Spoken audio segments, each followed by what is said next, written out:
I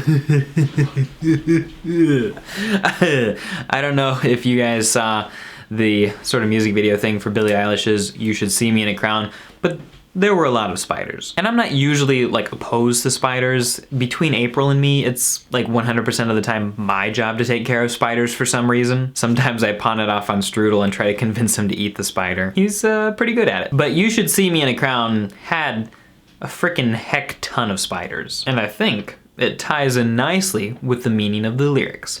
Let me explain. Hey everybody, I'm Clifford Stummy, the pop song professor, and welcome to my channel where we make English class awesome by explaining and sometimes roasting song lyrics on school days, and today we're talking about You Should See Me in a Crown by Billie Eilish. And I want to let you guys know that I'm making a mini course about how to write lyrics like Billie Eilish and her brother Phineas. I'm analyzing all of their songs to learn the lessons that they have to share with us about how to write song lyrics. And I'm going to be putting them together in videos in a course for you guys very soon. But here's the deal. This is week 2 of our 4-part series on Billie Eilish's songs. If you pre-sign up now in the next week before the 3rd part of the series, you can get in for only $13. After that, it's gonna cost $29. Link will be in the description along with information about what you can expect to learn in the course. But let's get back to explaining her song. In the first stanza we hear, bite my tongue, bide my time, wearing a warning sign. Wait till the world is mine, visions I vandalize, cold in my kingdom size, fell for these ocean eyes. Billie has explained that she and her brother were watching the BBC series Sherlock with Benedict Cumberbatch, and they heard Moriarty say, "And honey, you should see me in a crown." And according to her, hey, that's jiggy as F, is what she and her brother said.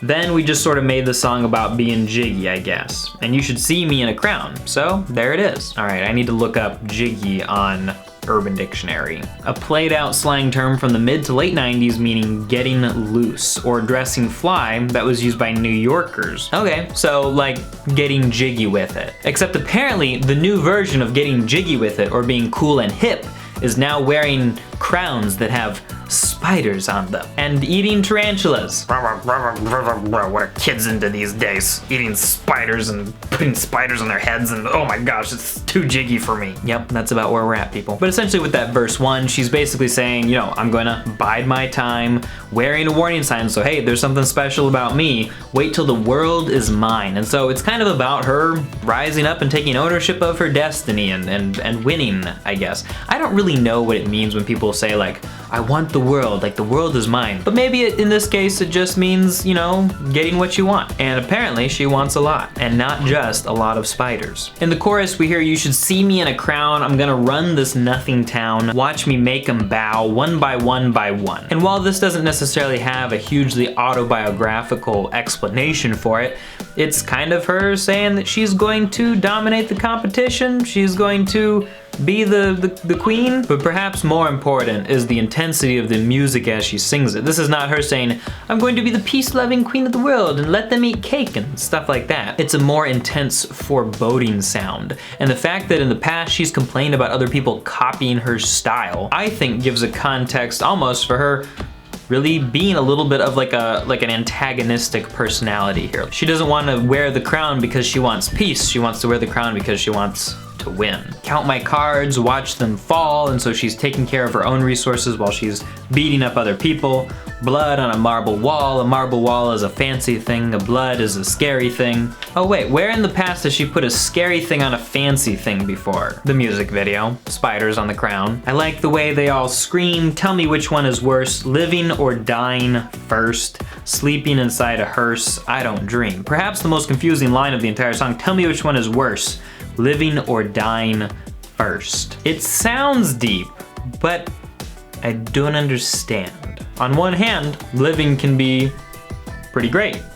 On the other hand, some people's lives suck. But you would still kind of think that dying first before you could live would be worse than fully living. Better to have lived and to have lost than to have never lived at all. He plagiarizes. Which one is worse, living or dying first? She could be describing the difference between living, really truly living before you die, or before something bad happens. So like, is it better to have the good in life come and then the bad, or is it better to have the bad come in life and then the good. I mean, I can see an argument either way. She refers to herself sleeping inside a hearse and says, "I don't dream," which kind of goes along with the sort of very like, emo's the wrong word, but let's just say very intense depressive mood of the song. And then we hear her refer to the you again. She says, "You say, 'Come on over, baby, I think you're pretty.' I'm okay, I'm not your baby if you think I'm pretty." Basically, she's saying she's not going for pretty, she's going for herself, and you're not gonna have a lot of luck dating her if you're looking for pretty. At this point, we probably all know that Billie Eilish is not the typical female. And like I kind of hinted at earlier, I think the meaning of the lyrics ties in very well with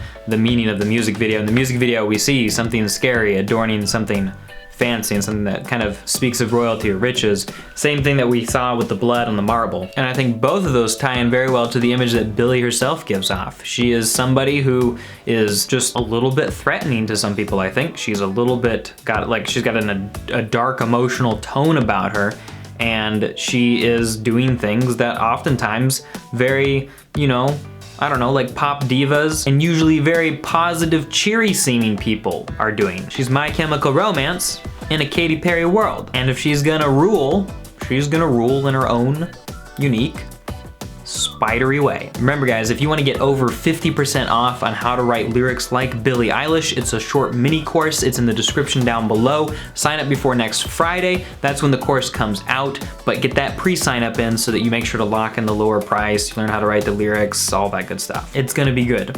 It'll be worth it, trust me. And you will learn how to write lyrics like Billie Eilish. Guys, thanks so much for watching. I hope that you enjoyed this video. Don't forget to check out these videos, and I'll talk to you, I mean, sooner than 1 week, but particularly in 1 week, we're gonna have another Billie Eilish video up here on the channel for you.